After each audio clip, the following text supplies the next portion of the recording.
Nosotros somos Wechequechenichun y les venimos a traer este Choy para que lo bailes tú con mucho neuen. Así que pon atención y vamos todos a burger. ¡Vamos a empezar en ¿Cómo dice?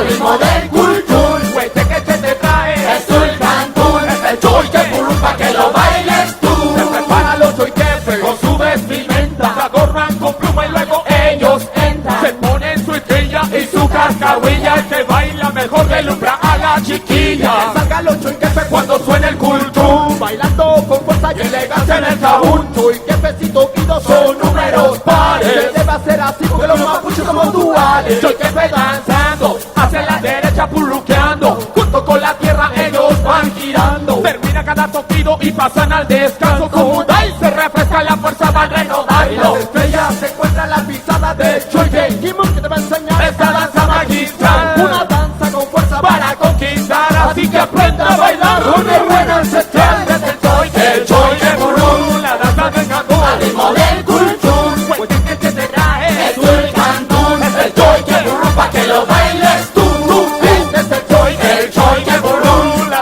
Al ritmo del cultún, Wechequeche te trae, es el cantún, es el choiquepurún pa' que lo bailes tú.